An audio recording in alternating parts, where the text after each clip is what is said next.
ಜಯ ಶಿವಶಂಭೋ.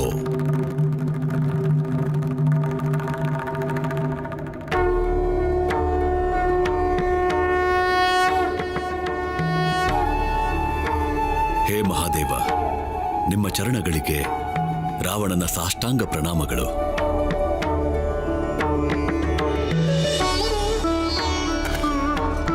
ಮಾತೆ, ನಿಮ್ಮ ಚರಣಗಳಿಗೂ ನನ್ನ ಸಾದರ ಪ್ರಣಾಮಗಳು. ರಾವಣ ಪ್ರಭು, ನೀನು ನಿನ್ನ ಮಾಯಾವಿ ಶಕ್ತಿಯಿಂದ ಅಲ್ಪ ಸಮಯದಲ್ಲೇ ಕೈಲಾಸದಲ್ಲಿ ಒಂದು ಅರಮನೆ ನಿರ್ಮಿಸಬೇಕು.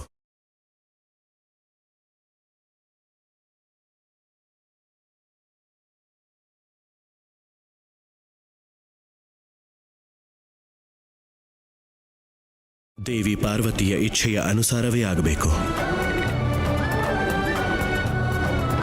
ಅರಮನೆಯ ಶಿಲ್ಪದ ಜೊತೆಗೆ ಅರಮನೆಯ ಶೈಲಿಯೂ ಕೂಡ ದೇವಿ ಪಾರ್ವತಿಯ ಇಚ್ಛೆ ಅನುಸಾರವೇ ಆಗಬೇಕು. ನಿಮ್ಮ ಆಜ್ಞೆ ಪ್ರಭು, ನೀವು ಹೇಳ್ದ ಹಾಗೆ ಆಗತ್ತೆ.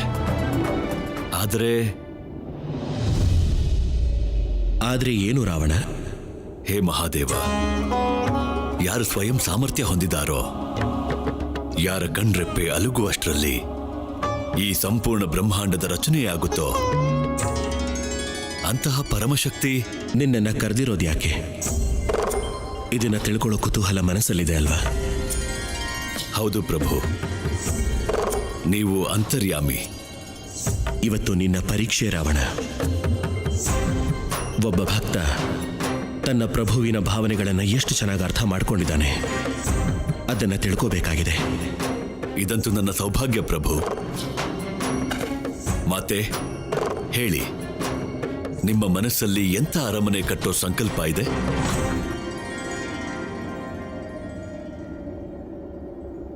ಎಂಥ ಅರಮನೆ ಅಂದ್ರೆ ಅದು ಭವ್ಯವಾಗಿರ್ಬೇಕು, ಅದ್ಭುತವಾಗಿರ್ಬೇಕು. ಎಂಥ ಅರಮನೆ ಅಂದ್ರೆ ಇಡೀ ಪ್ರಪಂಚದಲ್ಲಿ ಯಾರು ಅಂತ ಅರಮನೆ ಕಟ್ಟಿರಬಾರ್ದು. ಮತ್ತೆ ಅರಮನೆ ಪೂರ್ತಿ ಕೈಲಾಸದಲ್ಲೇ ನಿರ್ಮಾಣ ಆಗ್ಬೇಕು.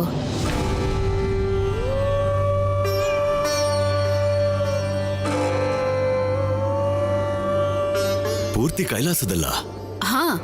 ಪೂರ್ತಿ ಕೈಲಾಸದಲ್ಲಿ ಅರಮನೆ ಕಟ್ಟೋಕ್ ಆಗೋದಿಲ್ವ ರಾವಣ? ಇವರಿಗೆ ಕಷ್ಟ ಆಗುತ್ತೆ ಅಂದ್ರೆ ನಾವು ಬೇರೆ ಶಿಲ್ಪಿನ ಏನ್ ಹೇಳ್ತೀಯ ಮಗಳೇ? ಇಲ್ಲ ಇಲ್ಲ, ಅಂತ ಕಷ್ಟ ಏನೂ ಇಲ್ಲ. ಅಂತ ಕಷ್ಟ ಏನೂ ಇಲ್ಲ ಅಂದ್ಮೇಲೆ ಮತ್ತಿನ್ನೇನ್ ಸಮಸ್ಯೆ? ಪ್ರಭು, ಭವನ ನಿರ್ಮಾಣ ಮಾಡೋಕ್ಕೆ ಕೈಲಾಸ ಪೂರ್ತಿ ಖಾಲಿ ಆಗಬೇಕು. ಖಾಲಿ ಮಾಡ್ಸಿದ್ರಾಯ್ತು.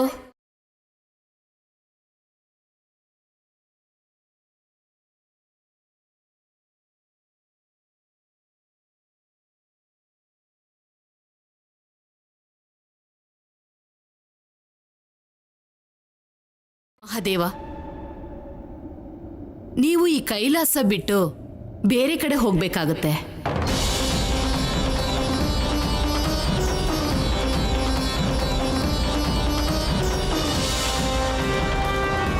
ನಮ್ಮ ಪ್ರಭು ಯಾವತ್ತೂ ಎಲ್ಲಿಗೂ ಹೋಗೋದಿಲ್ಲ.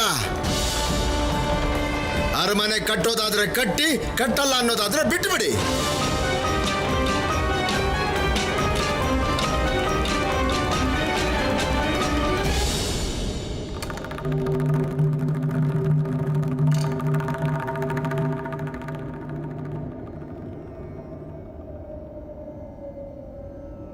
ನಾವು ಹೋಗಲೇಬೇಕು ಭೃಂಗಿ.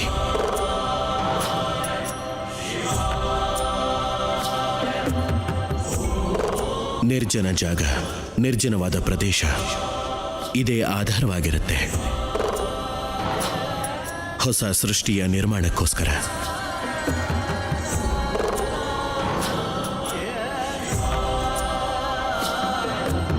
ಹರ ಹರ ಮಹಾದೇವ, ಹರ ಹರ ಮಹಾದೇವ, ಹರ ಹರ ಮಹಾದೇವ.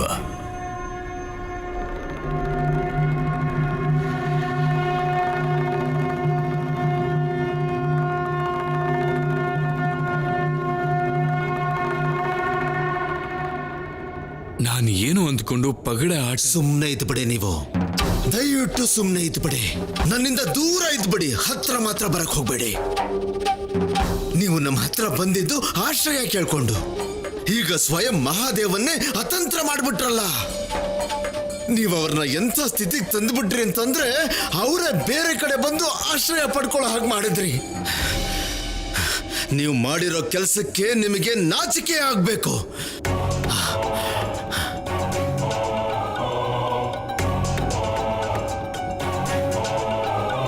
ಸಂಕಟದ ಸಮಯದಲ್ಲಿ ಈ ಒಂದು ಕೌಟುಂಬಿಕ ಸಮಸ್ಯೆನ ನಾನು ದೂರ ಮಾಡಲೇಬೇಕು.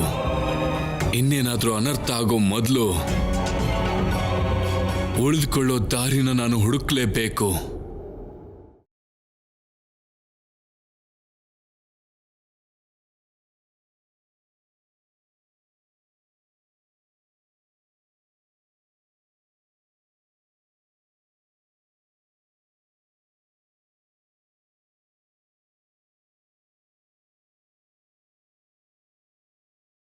ರಾವಣ, ನೀನು ಅರಮನೆ ಕಟ್ಟಕ್ಕೆ ಅಂತ ಬಂದು ಕೈಲಾಸನ ಹಾಳು ಮಾಡಿಬಿಟ್ಟೆ.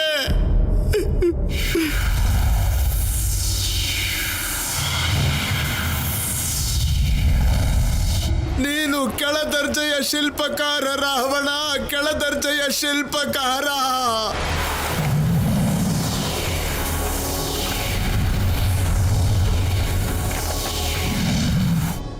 ಆದ್ರೆ ನಾನು ನಿನ್ನನ್ನ ದೂಷಿಸಿ ಏನು ಪ್ರಯೋಜನ ಇಲ್ಲ. ನಿಜವಾದ ದೋಷಿ ಯಾರು ಅಂದ್ರೆ ಆ ಮುನಿ, ನಾರದ ಮುನಿ. ಅವನ ಕಾರಣದಿಂದಾನೇ ಇದೆಲ್ಲ ಆಗಿರೋದು. ನಾರದ ಮುನಿ, ನೀನು ಬಚ್ಚಿಟ್ಕೊಳ್ಳೋದಕ್ಕೆ ಯಾವ್ದಾದ್ರೂ ಜಾಗ ಹುಡುಕೋ. ಯಾಕೆ ಅಂದ್ರೆ ಕೈಲಾಸ ಈಗ ನಾಶ ಆಗೋಯ್ತು. ಇದೆಲ್ಲ ಆಗೋದಕ್ಕೆ ಕಾರಣ ನೀನೇನೆ.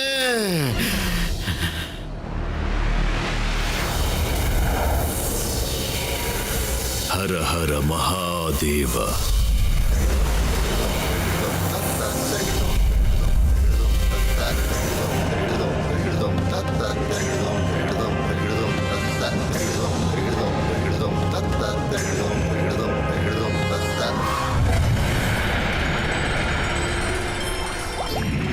ಇದು ಸತ್ಯನಾರಾಯಣ. ಸತಿ ಅನಸೂಯ ತ್ರಿಮೂರ್ತಿಗಳನ್ನು ತನ್ನ ಸಂತಾನವಾಗಿ ಪಡೆಯೋ ಪಣ ತೊಟ್ಟಿದ್ದಾಳೆ. ಇನ್ನೊಂದು ಕಡೆ ಮಹಾದೇವನು ಕೈಲಾಸದ ಸ್ವರೂಪ ಬದಲಾಯಿಸೋದಿಕ್ಕೆ ತನ್ನ ಅನುಮತಿ ಕೊಟ್ಟಿದ್ದಾನೆ. ಈಗ ನಾವು ಚಿಂತೆ ಮಾಡಬೇಕಾಗಿರೋ ವಿಷಯ ಕೈಲಾಸ ಅಲ್ಲ, ಮಹಾಸತಿ ಅನಸೂಯ. ಮಹಾಸತಿ ಅನಸೂಯ ಬಗ್ಗೆ ಚಿಂತೆನಾ? ಸತಿ ಅನಸೂಯ ತ್ರಿಮೂರ್ತಿಗಳನ್ನ ಸಂತಾನ ರೂಪದಲ್ಲಿ ಪಡ್ಕೊಳ್ಳೋ ಹಠದಲ್ಲಿದ್ದಾಳೆ. ಇದರ ಪರಿಣಾಮ ಇದೆಯಲ್ಲ, ಅದರ ನೇರ ಪ್ರಭಾವ ಸೃಷ್ಟಿಯ ರಚನೆ ಮೇಲೆ ಆಗುತ್ತೆ ದೇವಿ.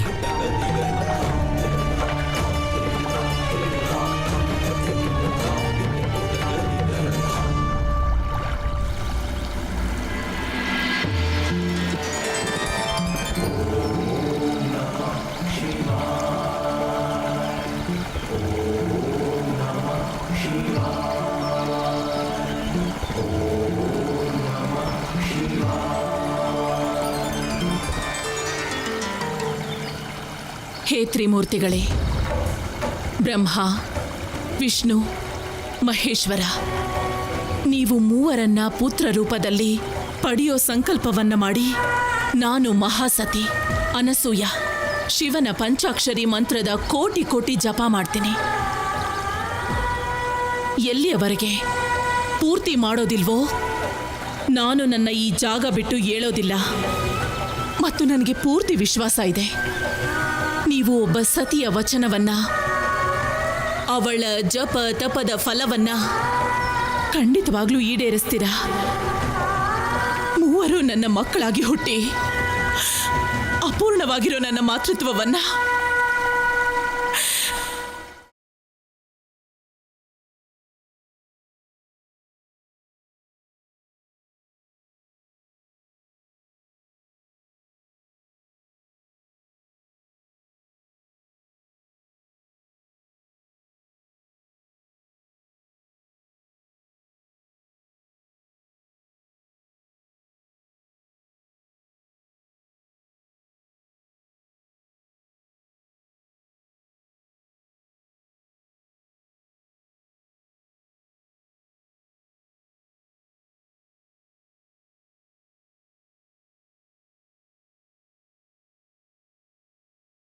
ಓಹೋ, ದುಃಖ, ಬಹಳ ದುಃಖದಾಯಕ.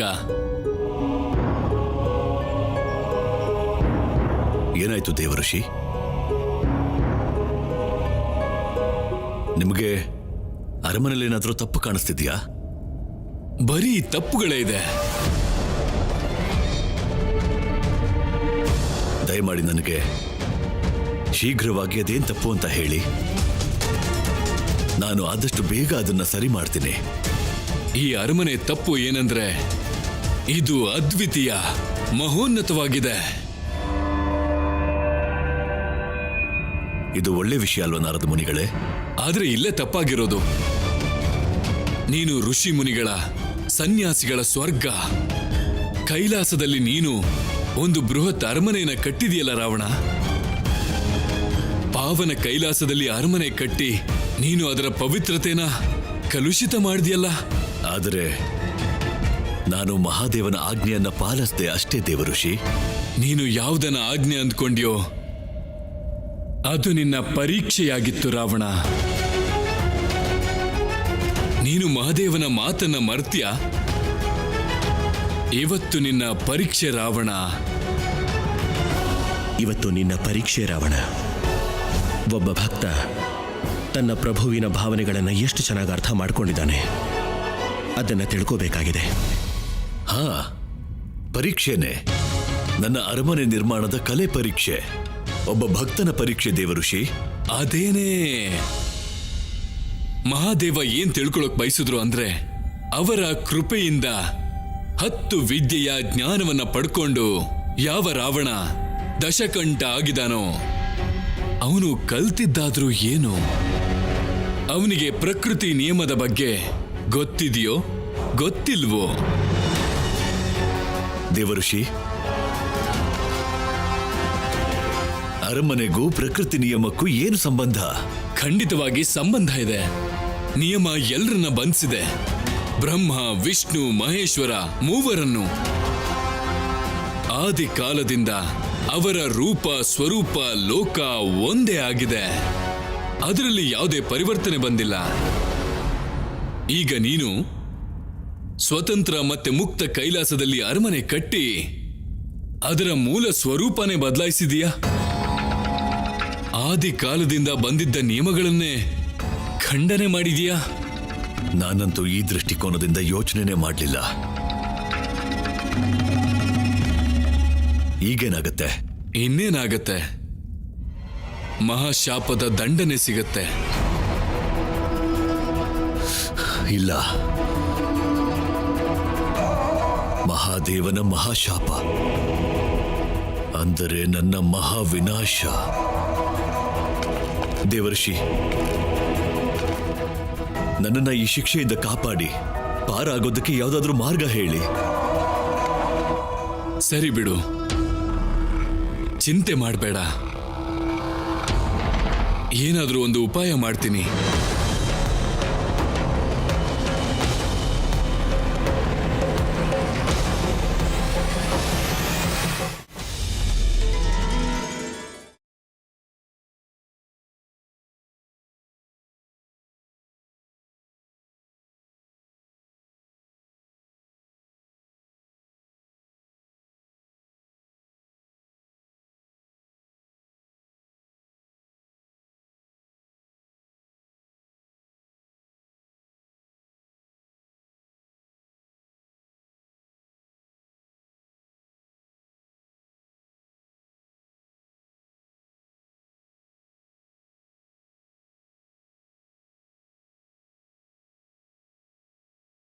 ಪೂಜೆ ಸಂಪನ್ನವಾಯಿತು.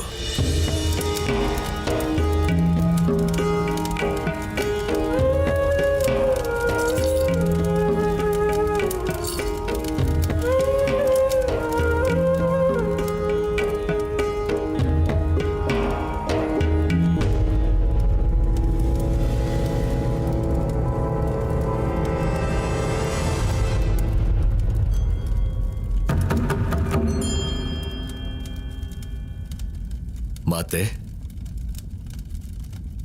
ಅರಮನೆ ನಿಮ್ಮ ಇಚ್ಛೆಗೆ ಅನುಕೂಲವಾಗೇ ಇದೆ ತಾನೆ? ಏನೂ ಸಮಸ್ಯೆ ಇಲ್ವಲ್ಲ?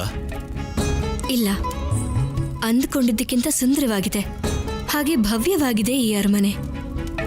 ಸತ್ಯ ಏನಂದ್ರೆ ನೀನ್ ಸಿದ್ಧ ಮಾಡಿರೋ ಈ ಅರಮನೆ ಸ್ವರ್ಗಕ್ಕಿಂತ ಸುಂದರ ಹಾಗೆ ಪರಿಪೂರ್ಣವಾಗಿದೆ. ಆದ್ರೆ ಒಂದು ವಿಷಯ ಈಗ್ಲೂ ಅಪೂರ್ಣವಾಗಿದೆ ಮಾತೆ.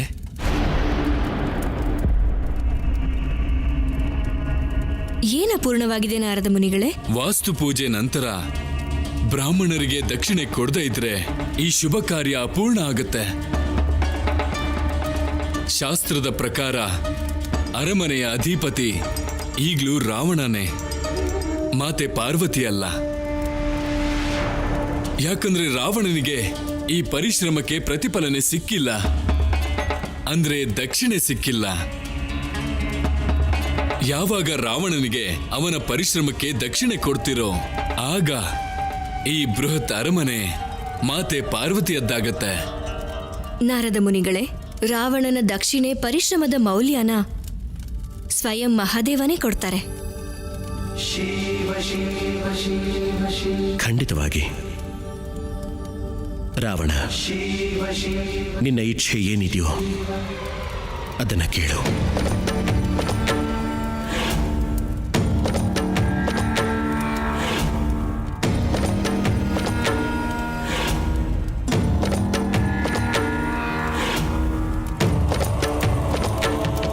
ಕೇಳು ರಾವಣ, ಕೇಳು.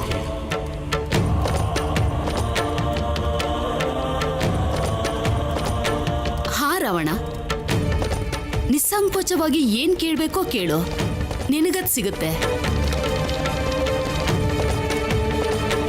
ನೀನು ಈ ಬೃಹತ್ ಅರಮನೆ ಕಟ್ಟಿ ನಿನ್ನ ಭಕ್ತಿ ಎಂತದ್ದು ಅಂತ ಇಡೀ ಜಗತ್ಗೆ ತೋರಿಸಿದ್ಯಾ.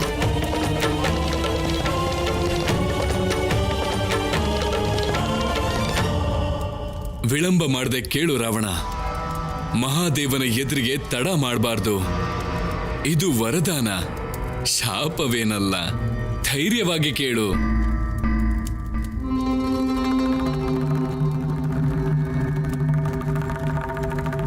ಹೇ ಮಹಾದೇವ,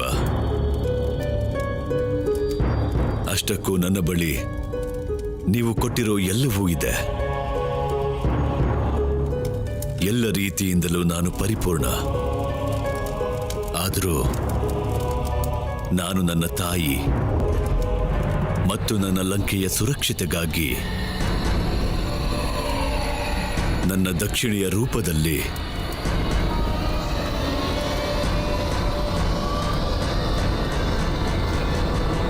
ಈ ಅರಮನೆನ ಕೇಳ್ತಾ ಇದ್ದೀನಿ.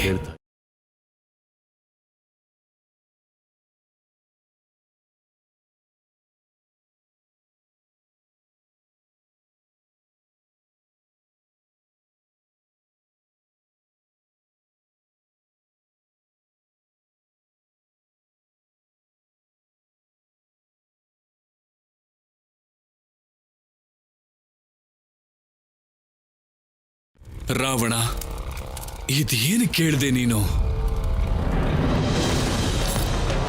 ಬೇರೆ ಏನಾದ್ರೂ ಕೇಳ್ಬೋದಿತ್ತು. ಇದು ಸರಿಯಲ್ಲ. ರಾವಣ, ಈ ಅರಮನೆ ನನ್ನ ಮಗಳ ಕನಸು. ಇದು ಅವಳಿಗೆ ಸೇರ್ಬೇಕಾಗಿರೋದು. ಇದನ್ ಬಿಟ್ಟು ಬೇರೆ ಏನಾದ್ರೂ ಕೇಳು ಸಿಗುತ್ತೆ, ಆದ್ರೆ ಈ ಅರಮನೆ ಮಾತ್ರ ಸಿಗೋದಿಲ್ಲ. ರಾವಣ,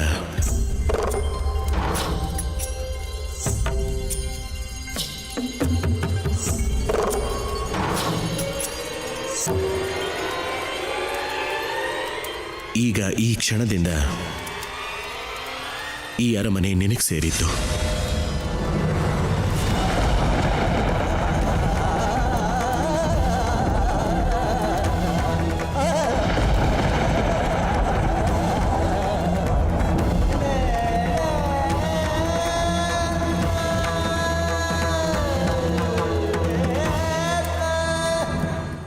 ಅಳಿಯಂದ್ರೆ,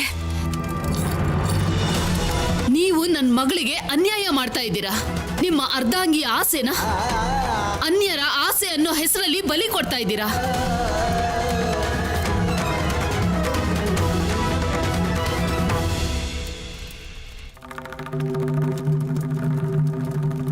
ಮಾತೆ,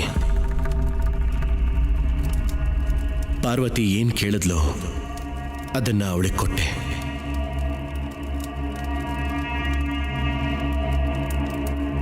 ಈಗ ರಾವಣ ಏನ್ ಕೇಳ್ತಿದಾನೋ ಆಗಲ್ಲ ಅಂತ ಹೇಗೆ ಹೇಳಲಿ?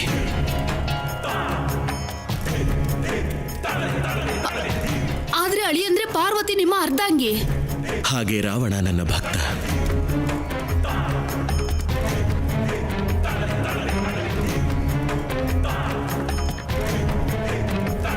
ಅವನು ನಿಮ್ಮವನಲ್ಲ, ನಿಮ್ಮ ಆತ್ಮೀಯನೂ ಅಲ್ಲ. ನಾನು ಭೇದ ಮಾಡೋದಿಲ್ಲ. ನನಗೆ ನನ್ನವರು ಅಂತ ಯಾರೂ ಇಲ್ಲ, ಹೊರಗಿನವರು ಯಾರೂ ಇಲ್ಲ. ಎಲ್ಲರೂ ನನ್ನವರೇ, ಎಲ್ಲರೂ ಬೇಕಾದವರೇ.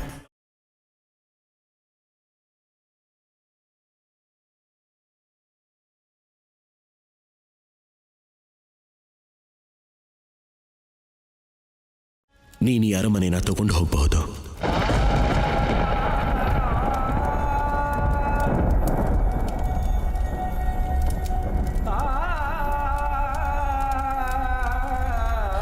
ನಿಮ್ಮ ಆಜ್ಞೆ ಪ್ರಭು.